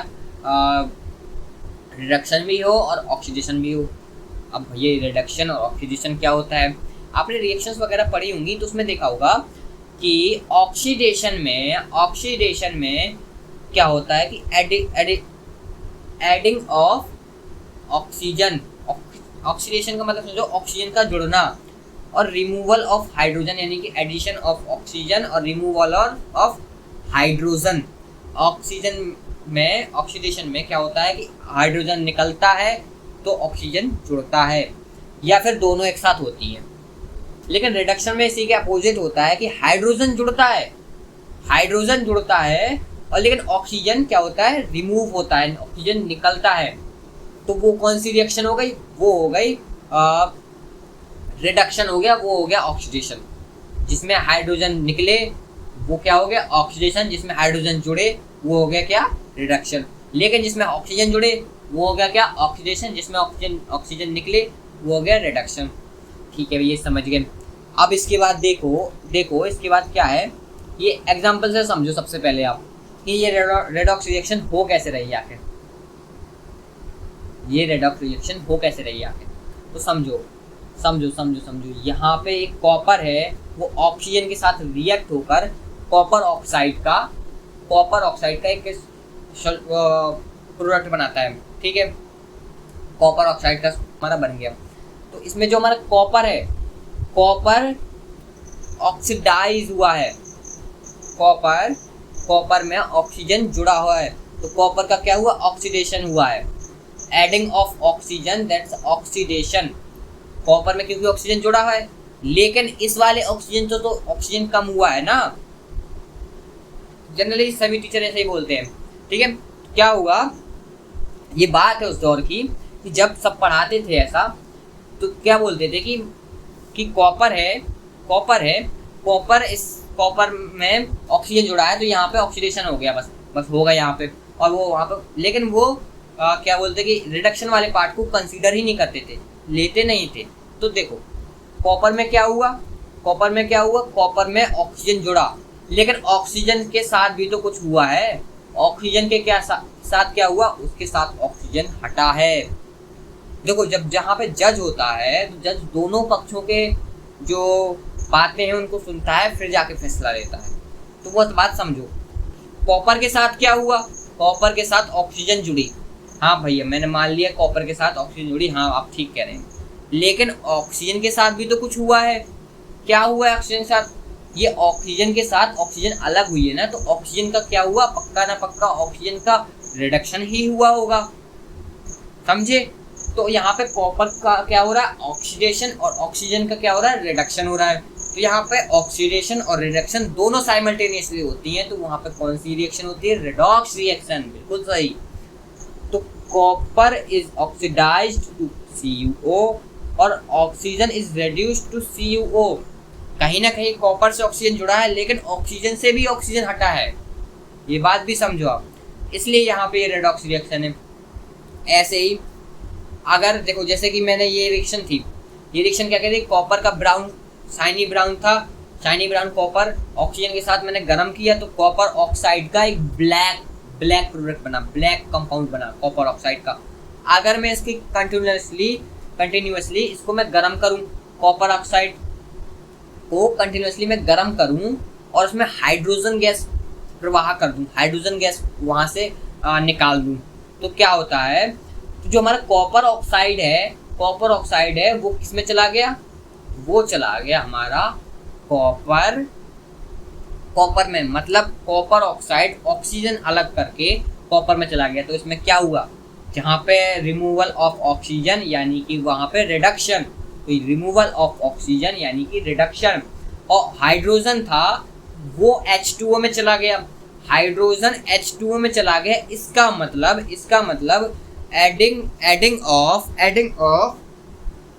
एडिशन ऑफ ऑक्सीजन यानी कि ऑक्सीडेशन, एडिशन ऑफ ऑक्सीजन यानी कि ऑक्सीडेशन। तो H2O बने, स्टीम एंड वेपर में निकल गई ये। ठीक है भैया, मैंने समझ लिया कि मैं इस ब्लैक कॉपर ऑक्साइड को और गर्म करूंगा, इसमें हाइड्रोजन गैस प्रवाहित करा दूंगा, तो मेरा इसमें क्या हो रहा है, एक रेडॉक्स रिएक्शन हो रही है। सबसे पहले तो एक रेडॉक्स रिएक्शन हो रही है, और यहाँ पे क्या हो रही है, यहाँ पे कॉपर हाइड्रोजन जुड़ के कॉपर का रिएक्शन हो रहा है, हाइड्रोजन का क्या हो रहा है, ऑक्सीडेशन हो रहा है। ठीक है भैया, एक रेडॉक्स रिएक्शन हो गई। इसमें कॉपर ऑक्साइड रिड्यूस हो रहा है कॉपर में, और हाइड्रोजन क्या हो रहा है, H2O में ऑक्सीडाइज हो रहा है। अब यहाँ पे बच्चों को ये कन्फ्यूजन आती है, ये ऑक्सीडाइजिंग एजेंट क्या होता है, ये रिड्यूसिंग एजेंट क्या होता है, ये ऑक्सीडेंट क्या होता है, ये रेड्यूसेंट क्या होता है। तो reducing agent and oxidizing agent ये होते क्या है, उनको हम देखते हैं सबसे पहले आगे। ठीक है, उनको आगे देखते हैं। तो ये देखो oxidising agent and reducing agent. ठीक है देखो, the substance that gets reducing, इन सबको समझने से पहले सबसे पहले आपको मैं कहानी सुनाता हूँ। कहानी क्या है, कहानी इस दौर की है जब आप लोग पिज्ज़ा मंगाते हैं। एक डिलीवरी बॉय था, आप लोगों ने पिज़्ज़ा ऑर्डर किया जोमेटो से, लो जोमेटो भाई पिज़्ज़ा दे देना हमको एक, तो आपने पिज़्ज़ा ऑर्डर किया। ठीक है, डिलीवरी एजेंट आया, डिलीवरी एजेंट को क्या था, पिज़्ज़ा पसंद था बहुत। वो कहता था मेरे को पिज़्ज़ा खाना है, मेरे को पिज़्ज़ा पसंद है, काफ़ी ऑर्डर कैंसिल हो जाए, मैं इस पिज़्ज़ा को अपने घर ले जाऊँ खा लूँ। तो डिलीवरी एजेंट क्या करता है, डिलीवरी एजेंट पिज़्ज़ा को लेकर आता है आपके पास, आपकी ट्रिन ट्रिन ट्रिन ट्रिन करके घंटी बजाता है गेट की, तो आप बाहर आए। तो डिलीवरी एजेंट ने आपको पिज़्ज़ा क्या किया, डिलीवर्ड किया। आप समझिए, डिलीवरी एजेंट आया मेरे पास, उसने मेरे को पिज़्ज़ा डिलीवर किया, तो पिज़्ज़ा उससे अलग हो गया, पिज़्ज़ा मेरे पास आ गया, तो मैं डिलीवर्ड हो गया मेरे पास पिज़्ज़ा। ऐसे ही जो हमारा ऑक्सीडाइजिंग एजेंट होता है वो ऑक्सीजन को डिलीवर्ड करता है सामने वाले को, जिसको डिलीवर्ड करना है, जिसने ऑर्डर किया ऑक्सीजन। तो ऑक्सीडाइजिंग एजेंट क्या करता है, ऑक्सीजन को डिलीवर्ड करता है सामने वाले को। खुद क्या होता है, जब उससे ऑक्सीजन वो डिलीवर्ड करता है तो उससे ऑक्सीजन चला जाता है, तो खुद क्या होगा, खुद रेड्यूसिंग होगा। और ऐसे ही रेड्यूसिंग एजेंट क्या करता है, रेड्यूसिंग एजेंट आया, वो क्या करेगा, वो रेड्यूसिंग एजेंट क्या करेगा, ऑक्सीजन को ले लेगा। जब वो ऑक्सीजन को ले लेगा यानी कि हाइड्रोजन दे देगा, रिड्यूसिंग एजेंट क्या करेगा, हाइड्रोजन देगा। अब जब वो हाइड्रोजन डिलीवर्ड करेगा तो वो क्या होगा, खुद से तो हाइड्रोजन हटा रहा है ना, तो वो क्या होगा, ऑक्सीडाइज होगा खुद, लेकिन सामने वाले को क्या करेगा, रिड्यूस करेगा। समझ गए, मतलब ऑक्सीडाइजिंग एजेंट क्या कर रहा है, ऑक्सीडाइजिंग एजेंट का काम होता है कि वो खुद को तो रिड्यूस कर ले, यानी खुद से तो ऑक्सीजन को निकाल दे, लेकिन सामने वाले को ऑक्सीडाइज कर दे। ठीक है, और एक रिड्यूसिंग एजेंट का मतलब क्या होता है, रिड्यूसिंग एजेंट खुद को तो ऑक्सीडाइज कर दे, लेकिन सामने वाले को क्या कर दे, रिड्यूस कर दे। इनमें उल्टा अंतर होता है, इसको बस समझो। जैसे मैंने ये कॉपर ऑक्साइड और हाइड्रोजन वाला एग्जाम्पल लिया था, इसमें कॉपर क्या हो रहा था, कॉपर ऑक्साइड कॉपर में जा रहा था, इसका मतलब ऑक्सीजन हट रहा था। कॉपर ऑक्साइड मान के चलो एक डिलीवरी बॉय है, डिलीवरी बॉय एक ऑक्सीजन नाम का पिज्जा लेकर आया इस यहाँ पर, ऑक्सीजन नाम का पिज्जा लेकर आया यहाँ पर। तो डिलीवरी बॉय ने ऑक्सीजन को डिलीवर करके खुद से ऑक्सीजन अलग करके सामने वाले को यानी कि हाइड्रोजन को क्या किया, ऑक्सीडाइज किया। तो ये कॉपर ऑक्साइड हमारा क्या होगा, कॉपर ऑक्साइड क्या होगा, जो खुद को रिड्यूस करके सामने वाले को ऑक्साइड करता है, वो ऑक्सीडाइजिंग एजेंट होगा। और जो हमारा H2 है, उसने H2 है, वो H2O को क्या कर रहा है, वो H2 को हटाकर, मतलब कि समझो H2 ऑक्सीजन को कंज्यूम कर रहा है, तो खुद को वो ऑक्सीडाइज कर रहा है, तो वो H2 क्या करेगा, H2 करेगा रिड्यूसिंग एजेंट होगा H2। तो copper oxide is reduced to copper oxidizing agent. तो कॉपर ऑक्साइड हमारा क्या होगा, एक ऑक्सीडाइजिंग एजेंट होगा। इसी के चलते जो हमारा H2 oxidize to H2O that's implied reducing agent, जो हमारा ये होगा वो रेड्यूसिंग एजेंट होगा। समझ गए, आशा करता हूँ आप समझ गए होंगे, और समझ गए होंगे तो फिर से एक लाइक ठोक दे, जिसने अभी तक लाइक नहीं किया तो लाइक कर दे अभी तक। और कमेंट कर दे। अभी तक आपको जो डाउट आए हैं उसको अभी वीडियो को पॉज कीजिए और कमेंट कर दीजिए, क्योंकि डाउट को मैं पढ़ूँ, आपके डाउट को अगली क्लास में मैं सॉल्व करूँ। और ऐसे ही आप सब्सक्राइबर आप थोड़ा बढ़ाइए, जिसकी वजह से मैं अब लाइव क्लासेस स्टार्ट कर सकूँ, मेरे 50 से ऊपर सब्सक्राइबर जाएँ, इससे पहले मैं लाइव क्लासेस स्टार्ट कर सकूँ, आपको लाइव में ही आपके डाउट सारे के सारे सॉल्व कर दूँ। तो आशा करता हूँ आप सब्सक्राइब आपने कर दिया होगा, और सब्सक्राइब जिसने नहीं किया है वो अभी तक कर देना, ठीक है। अब आप समझ गए होंगे क्या होता है ऑक्सीडाइजिंग एजेंट, क्या होता है रिड्यूसिंग एजेंट, जिसमें इनको लोगों को बहुत कन्फ्यूजन रहती है, ठीक है। अब देखो जो मैंने एग्जाम्पल ये देखा, अब आगे कुछ और एग्जाम्पल्स देखते हैं। एक और एग्जाम्पल देखो, जिंक वाला, जिंक ऑक्साइड एंड कार्बन वाला। मैंने जिंक ऑक्साइड कार्बन के साथ रिएक्शन कराकर जिंक प्लस कार्बन मोनोऑक्साइड बनाया, ठीक है भैया। आपने ये रिएक्शन दी, हमने देखो ये रिएक्शन देख रहे हैं। तो इसमें आप देखो, आप समझो आपको यहाँ पे क्या सिनेरियो आखिर हो रहा होगा। यहाँ पे आखिर सिनेरियो आखिर हो क्या रहा होगा कि जो हमारा जिंक ऑक्साइड था, जिंक ऑक्साइड एक मानो चलो डिलीवरी बॉय है, ये ऑक्सीजन नामक एक पिज्जा को लेकर आ रहा है आपके पास। तो जिंक ऑक्साइड ने ऑक्सीजन को रिमूव कर जिंक बचा वो, तो क्या हुआ, जिंक ऑक्साइड रिड्यूस हुआ क्योंकि उसने रिमूवल ऑफ ऑक्सीजन। तो यहाँ पे क्या हुआ, रिडक्शन हुआ, सबसे पहले रिडक्शन हुआ। इसके बाद कार्बन में क्या हुआ, एडिशन ऑफ ऑक्सीजन। तो ये एडिशन ऑफ ऑक्सीजन के साथ ये क्या बनी, कार्बन मोनोऑक्साइड बनी। कार्बन मोनोऑक्साइड में क्या हुआ, तो एडिशन ऑफ ऑक्सीजन की वजह से जो कार्बन है वो एडिशन ऑफ ऑक्सीजन से यहाँ पे क्या हुआ, ऑक्सीडेशन हुआ। तो अब यहाँ पे oxidizing agent and reducing agent कौन है, इसको पहचानो। तो जब ZnO यानी कि जिंक ऑक्साइड सामने वाले को ऑक्सीडाइज करता है, मतलब जिंक ऑक्साइड किसको ऑक्सीडाइज कर रहा है, कार्बन मोनोऑक्साइड को, कार्बन को ऑक्सीडाइज करके मैं कार्बन मोनोऑक्साइड बनवा रहा है, क्या हमारा जिंक ऑक्साइड। तो जिंक ऑक्साइड हमारा क्या हुआ, ऑक्सीडाइजिंग एजेंट, ये वो डिलीवरी बॉय है जो ऑक्सीजन को दे रहा है। इसके बाद जो कार्बन है, कार्बन क्या होगा, एक रिड्यूसिंग एजेंट। जिंक ऑक्साइड क्या कर रहा था, खुद को रिड्यूस कर रहा था और सामने वाले को ऑक्सीडाइज कर रहा था। लेकिन जो कार्बन है खुद को ऑक्सीडाइज कर रहा है, लेकिन सामने वाले को रिड्यूस कर रहा है। सामने वाला कौन, यानी कि जिंक को रिड्यूस कर रहा है। तो कार्बन मान के चलो, आप अभी वही सिनेरियो देखो डिलीवरी बॉय वाला।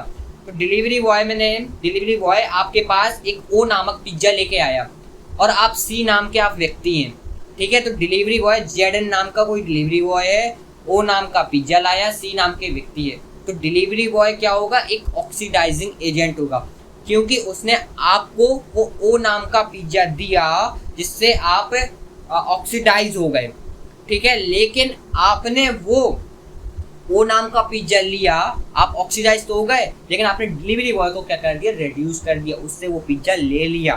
तो क्या होगा इसका मतलब ये होगा, ये एक रिडक्स रिएक्शन है। यहाँ पे रिडक्शन ऑक्सीजन के साथ में हो रहे हैं, और यहाँ पे जो ZnO है वो ऑक्सीडाइजिंग एजेंट है, और जो कार्बन है वो एक रिड्यूसिंग एजेंट है।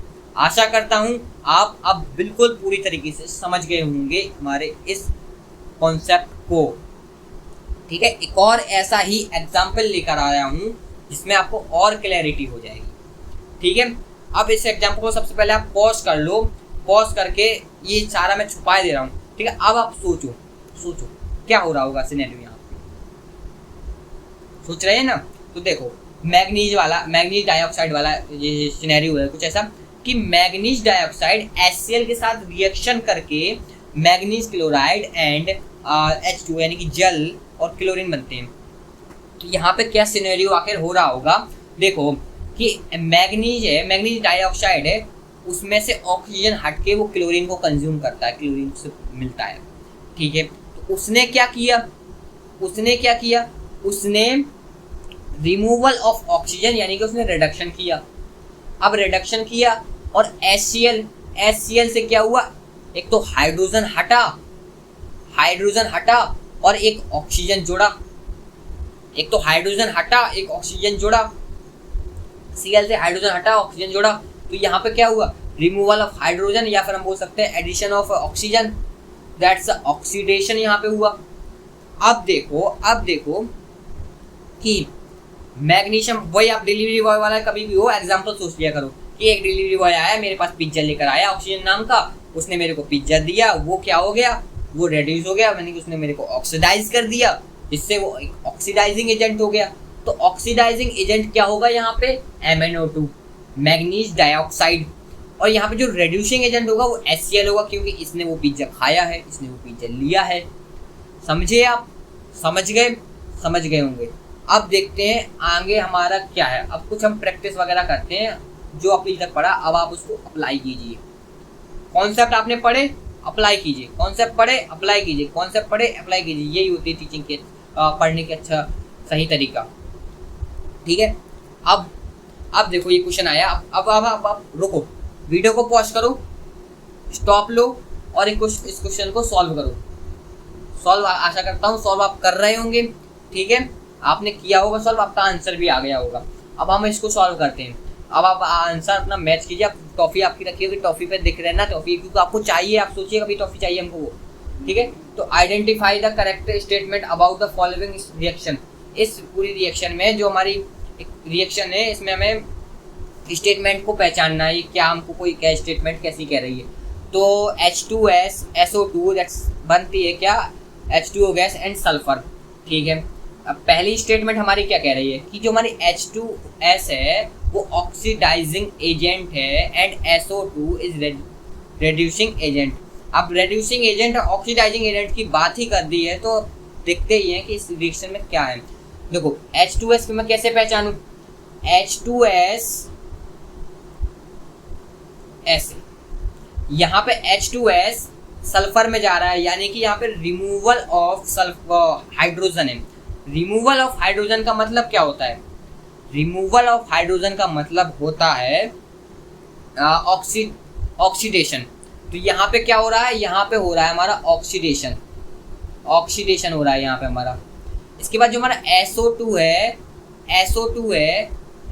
है वो यहाँ पे एक सल्फर में जा रहा है। तो यहाँ पे ऑक्सीडेशन और रिडक्शन दोनों हो रहे हैं। तो यहाँ पे रिडक्शन हो रहा है क्योंकि यहाँ से ऑक्सीजन हटा।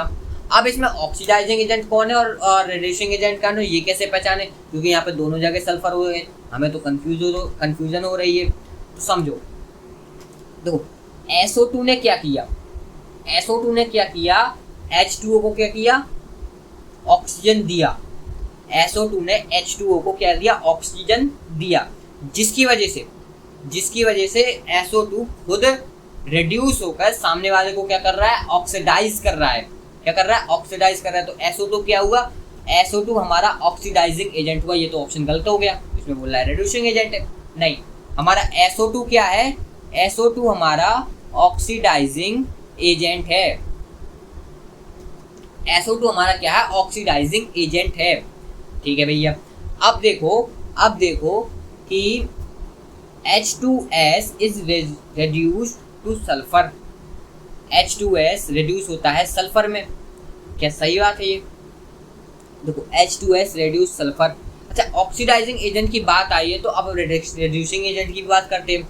तो जब ऑक्सीडाइजिंग एजेंट हमारा SO2 है तो H2S हमारा रिड्यूसिंग एजेंट होगा। क्यों, क्योंकि वो खुद को, जिसमें वो हाइड्रोजन है, हाइड्रोजन को ऑक्सीडाइज कर वो सामने वाले को यानी कि सल्फर को रिड्यूस कर रहा है। ठीक है, तो H2S रिड्यूस टू सल्फर, ये बात सही तो बोल रहे हैं ये, बट और आगे देखते हैं option 1, SO2 is oxidizing agent and H2S is reducing agent, ये बात भी सही है, but SO2 is oxidised, SO2 oxidised होता है सल्फर में, बिल्कुल गलत। SO2 किसको ऑक्सीडाइज कर रहा है, वो H2O को ऑक्सीडाइज कर रहा है, और H2S किसको रिड्यूस कर रहा है, वो सल्फर को सल्फर को रिड्यूस कर रहा है। तो इसमें हमारा C ऑप्शन है, बिल्कुल राइट आंसर हो जाएगा। C ऑप्शन क्या होगा, राइट आंसर हो जाएगा। अब नेक्स्ट वाले ऑप्शन को, क्वेश्चन को देखते हैं, इसको भी पॉज करो और सॉल्व करो कि which of the following is redox reaction but not a combination reaction. ऐसी कौन सी रिएक्शन है जो रेडॉक्स है लेकिन कॉम्बिनेशन नहीं है। ये तो बहुत हलवा सवाल है, इसको कैसे सॉल्व करना। इन्होंने बोला है कॉम्बिनेशन नहीं है। सबसे पहले तो देखते ही पता चल रहा है कि ये वाली कॉम्बिनेशन है, ये वाली ए ऑप्शन वाली कॉम्बिनेशन है, ये वाली कॉम्बिनेशन है, ये वाली कॉम्बिनेशन है, बट ये वाली रिएक्शन कॉम्बिनेशन नहीं है। क्यों, ये वाली रिएक्शन कॉम्बिनेशन नहीं है। क्यों नहीं है? एक मिनट बस, एक मिनट रुकना आप, एक मिनट रुकना। हेलो, हाँ हेलो, आवाज आ रही होगी आप मेरा आपको? इन्होंने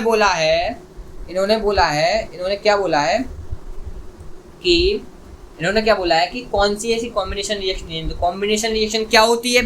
कॉम्बिनेशन रिएक्शन होती है जिसमें दो या दो से अधिक एलिमेंट या कंपाउंड मिलकर कोई एक नया प्रोडक्ट बनाते हैं। क्या इसमें ऐसा हो रहा है? हाँ इसमें हो रहा है। क्या इसमें हो रहा है? हाँ इसमें हो रहा है। क्या इसमें भी हो रहा है? सी ऑप्शन में, हाँ इसमें भी। लेकिन फोर्थ ऑप्शन में दो या दो से अधिक कंपाउंड मिलकर एक कोई नए दो बना रहे हैं, कोई एक नहीं बना रहा है, इसलिए ये कॉम्बिनेशन रिएक्शन तो नहीं है। अब क्या ये रिडॉक्स रिएक्शन है? इसको पहचाने, इसको पहचानते कैसे कि जिसमें Fe2O3 है, Fe2O3 है, वो क्या कर रहा है, वो यहाँ पे देखो रेडॉक्स रिएक्शन को पहचानने से पहले वो पहचानते कैसे हैं? तो इसमें रिडक्शन और ऑक्सीडेशन दोनों एक साथ होती है। तो इसमें Fe2O3 है, वो Fe में क्या हो रहा है? रेड्यूस हो रहा है, यानी इसमें ऑक्सीजन हटी है, तो यहाँ पे क्या हुआ? रिडक्शन। और जो कार्बन मोनोऑक्साइड है, कार्बन मोनोऑक्साइड कार्बन डाइऑक्साइड में कन्वर्ट हुई, जो यहाँ पे क्या हुआ? यहाँ पे हमारा हुआ ऑक्सीडेशन। यहाँ पे क्या हुआ? ऑक्सीडेशन। तो एक यहाँ पे रिडक्शन भी हुआ, यहाँ पे ऑक्सीडेशन भी हुआ। तो ये हमारा option number D is the right answer. अगर सही निकला तो टॉफी करके खा लो, सही होंगे मेरे हिसाब से आप। ठीक है, अब आगे देखते हैं आगे क्या बात हो रही है। आगे ये लोग बोल रहे हैं कि एक सीबीएसई PYQ, अभी आपकी PYQ ही चल रही है, ठीक है। तो MnO2 4HCl MnCl H2O Cl2, ये मैंने आपको एग्जांपल शायद दिया हुआ है, इसको आप होमवर्क कहिए, क्योंकि ये मैं आपको बता चुका हूँ, आपको ये करके आना है। ये मैं नेक्स्ट क्लास में भी डिस्कस कर दूंगा, और आपके नेक्स्ट क्लास में क्वेश्चंस भी बहुत सारे आने वाले हैं, उसको जरूर ज्वाइन करना, ठीक है। ये आपके लिए होमवर्क है, और कॉन्सेप्ट होमवर्क, यानी कि जो आपको मैं बता चुका हूँ उसी को आपको लगाना है, फिर से आपको पहचानना है, ठीक है। अब आगे अपन स्टार्ट करते हैं क्या, टाइप ऑफ रेडॉक्स रिएक्शन। हमारा लगभग 1.25 घंटा हो गया है, अभी ये क्लास 15 से 20 मिनट और चलेगी, ठीक है। 15 से 20 मिनट अभी क्लास और चलेगी, इसलिए दिल थाम के आराम से बैठ रहिए, लेक्चर को कंप्लीट कीजिए, और आपके जो बैकलॉग्स हैं उनको भी आज आप कंप्लीट कीजिए, ठीक है। क्योंकि आपकी नेक्स्ट क्लास बहुत ही धुआंधार होने वाली है। मैं क्यों बता रहा हूँ इतनी नेक्स्ट क्लास के बारे में? क्योंकि वो क्लास मस्त, बिल्कुल धुआंधार, जिस क्लास में बहुत सारे मैं क्वेश्चंस लाने वाला हूँ आपके लिए, ठीक है। तो अब स्टार्ट करते हैं अपने टाइप ऑफ रेडॉक्स रिएक्शन। हमने रेडॉक्स रिएक्शन पढ़ी, क्या होती है रेडॉक्स रिएक्शन? यहाँ पर रिडक्शन और ऑक्सीडेशन दोनों एक साथ होते हैं, वो होती है हमारी रेडॉक्स रिएक्शन, ठीक है। अब कभी कभी आप देखते होंगे कि रेडॉक्स रिएक्शन हम डेली लाइफ में कैसे उसको समझे, क्या उसमें हम देखें कि हाँ इस पर्टिकुलर चीज़ पर रेडॉक्स रिएक्शन हो रही होगी, हाँ इस पर्टिकुलर चीज़ पर रेडॉक्स रिएक्शन हो रही है, हम कैसे समझें? उसके लिए एक रहे थे क्या, हम अपने रेंसिडिटी के बारे में पढ़ रहे थे। रेंसिडिटी का मतलब क्या होता है? रेंसिडिटी का मतलब होता है कि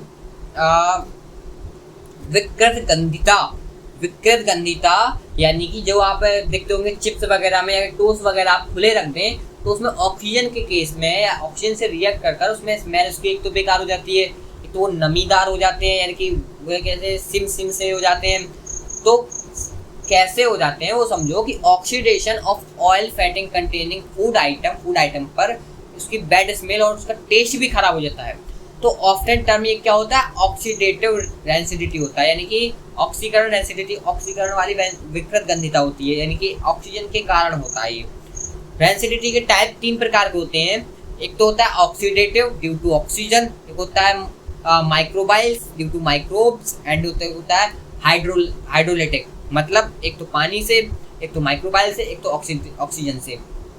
ये 3 प्रकार से रेंसिडिटी होती है। तो हम डेली लाइफ में हम देखते ही हैं कि रेंसिडिटी हमारी ऐसे होती है, ठीक है बच्चों। अब हम अगले वाले में हमें रेंसिडिटी को अगर सुधारें कैसे, तो मम्मी बोलती हैं कि इस चीज़ को, इस बिस्किट को, इस टोस्ट को एक डब्बे में बंद करके रख दो। हम क्या करते हैं, कभी भी डब्बे में बंद करके रख देंगे, उसको ऑक्सीजन से वो दूर रहे, जिससे वो खराब ना हो। एक तो वो हो गया, और एक होता है एडिंग ऑफ एंटीऑक्सीडेंट, मतलब विटामिन सी वगैरह, विटामिन ई जो होते हैं, जो उसमें नहीं होता, जिससे खराब नहीं होते वो। और एक होता है फ्लैशिंग विद, जैसे आप चिप्स वगैरह देखते हैं, आप चिप्स लाए, उसके अंदर होती है नाइट्रोजन गैस, उसके अंदर नाइट्रोजन और हीलियम गैस भरी जाती है। क्यों? आप लोग तो कहते हैं हवा भरी जाती है, हवा नहीं भरी जाती, उसके अंदर नाइट्रोजन एंड हीलियम गैस भरी जाती है, जिससे वो चिप्स खराब ना हो, लॉन्ग टर्म तक चल पाए। और एक होता है रेफ्रिजरेटर, यानी कि फ्रिज में रख देना, अपन उस चीज़ को फ्रिज में रख देते हैं जिसकी वजह से वो ख़राब नहीं होती। तो ये 3-4 तरीके हैं जिससे हम उस चीज़ को विकृत गंधता को बचा सकते हैं, जैसे वो ख़राब नहीं हो चीज़। ठीक है, आप डेली लाइफ में मम्मी से पूछना कि क्या ये मम्मी ये ऐसा क्यों करते हैं, तो आपने अब तक आपने ऑब्जर्व कर लिया होगा, यानी अब आपने समझ लिया होगा, हाँ मम्मी इसलिए ये ऐसा करते थे, क्योंकि इससे चीज़ें खराब नहीं हुई, यहाँ पे विकृत गंधता वाला केस आता है। ठीक है, अब इसमें ही डेली लाइफ में एक और हम बात करते हैं कोरोजन। कोरोजन का मतलब होता है संक्षारण। अब ये नई चीज़ कौन सी आ गई, ये संक्षारण, इसको हिंदी में बोलते हैं हम संक्षारण। इससे रिलेटेड क्वेश्चंस भी आते हैं आपके बोर्ड एग्जाम में, और रेंसिडिटी और कोरोजन के रिलेटेड। तो एक संक्षारण नाम की चीज़ है, जैसे कि आप कोई लोहे की चीज़ हो गई, आयरन की चीज़ हो गई, तो कभी कभी आयरन ऑक्सीजन के साथ रिएक्ट कर कर वो क्या होती है, ऑक्सीजन के साथ रिएक्ट कर कर आयरन होती है, वो उसके सरफेस पर एक खुरदुरी सी एक लाल कलर की क्या बोलते हैं कि मेटल ऑक्साइड की परत जम जाती है, जिसकी वजह से आयरन ऑक्साइड की परत जम जाती है, जिसकी वजह से उसमें कहते हैं हम जंग लग गई, इसमें तो जंग लग गई, वो संक्षारित हो गई, संक्षारण हो गया है उसका। सॉरी, आप समझिए संक्षारण का मतलब क्या होता है, किसी भी मेटल के ऊपर एक लेयर जम जाना, ऑक्सीजन के साथ मेटल ऑक्साइड की लेयर जम जाना, वो होता है क्या, संक्षारण। जैसे कि इस मेटल की कोर में एक लेयर जम गई, ये वाली देखो लेयर जम रही है, ये क्या होती है, ये मेटल ऑक्साइड की लेयर है। ठीक है भैया, जैसे ऑक्साइड, सल्फाइड, ऐसे कार्बोनेट, ऐसी कई सारी की लेयर जम जाती है, इसे संक्षारण बोलते हैं, इससे उस चीज़ का क्षरण हो जाता है उसकी लेयर का। ठीक है, अब इसमें कुछ इसके वे भी होते हैं, मतलब कि टाइप भी होते हैं, कुछ type of corrosion in daily life. आप लोग देखते हो कि जो आयरन होती है उसमें जंग लग जाती है, तो उसका रेडिश ब्राउन लेयर उसमें जम जाती है। और जो हमारे सिल्वर ब्राउन कॉपर, जो हमने इन्वर्टर वगैरह में जो हमारी बैटरी जिसमें लगती है, जिस वो गोल गोल बासर टाइप में होता है, वो बासर में हरी हरी, जैसे आपने यहाँ पे पीतल के आइटम देखते होंगे, तांबे के आइटम देखते होंगे, वो हरी कलर की उसमें परत जम जाती है, जिसको हम पटीना बोलते हैं, और ग्रीन लेयर उसमें जम जाती है। ऐसे ही सिल्वर कलर की चीज़ों में ब्लैक लेयर को, जो हमारे सिल्वर की चीज़ें होती थी, जैसे हमारे क्या बोलते हैं, जैसे स्टील वगैरह का कोई आइटम होता था, तो उसमें ब्लैक, उसकी हम सफाई करवाते हैं फिर पीताम्बर वगैरह से, तो पीताम्बर वगैरह से हम तांबे को भी साफ़ करते हैं। ठीक है, और तो लेकिन उसमें ब्लैक लेयर जम जाती है, तो जो हमारे डेली लाइफ में इनका यूज है, अब आप समझिए जी, कोरोजन का एक एग्जाम्पल है डेली लाइफ में। कोरोजन क्या होता है, एक संक्षारण, जिसकी वजह से उसके सरफेस पर एक डिफ्रैक्शन वाली, यानी कि अलग अलग की शेप में कोई एक लेयर जम जाती है, जिसको हम मेटल ऑक्साइड की लेयर बोलते हैं। वो कई प्रकार की हो सकती है। ठीक है, एक सल्फाइड वाली भी होती है, कार्बोनेट वाली भी होती है, कई प्रकार की हो सकती है। तो ऐसे हमारा ये कोरोजन आता है। तो आशा करता हूँ अब आप कोरोजन और रेंसिडिटी को समझ गए होंगे। अच्छा, अब भैया क्या है, अब आपके लिए कुछ होमवर्क क्वेश्चन हैं, इन होमवर्क क्वेश्चन को आप करना। मैं अगली क्लास में इन होमवर्क क्वेश्चन को मैं क्या करूँगा, डिस्कस भी करूँगा। एक ये क्वेश्चन नंबर 1 हो गया, एंड क्वेश्चन नंबर 2, 1 सेकेंड, देखो ये क्वेश्चन नंबर 1 हो गया, ये क्वेश्चन नंबर 2 हो गया, और इसके बाद ये क्वेश्चन नंबर 3 हो गया। क्वेश्चन नंबर 2 ही क्वेश्चन है आपके लिए। ठीक है, होमवर्क क्वेश्चन 2 क्वेश्चन हो गए। इसके बाद आपको जो इसके नोट्स वगैरह मैंने बता ही चुका हूँ। इस आप टेलीग्राम को ज्वाइन कर लीजिए, इस टेलीग्राम को आप ज्वाइन कर लीजिए, ज्वाइन कर लीजिए इस टेलीग्राम को, जिसमें आपको सारे इसमें नोट्स मिल जाएंगे। ठीक है, और मेरा नाम तो आप जानते ही हैं, मेरा नाम है हर्ष, आपका प्यारा हर्ष भैया। और आज की क्लास के लिए धन्यवाद, थैंक यू।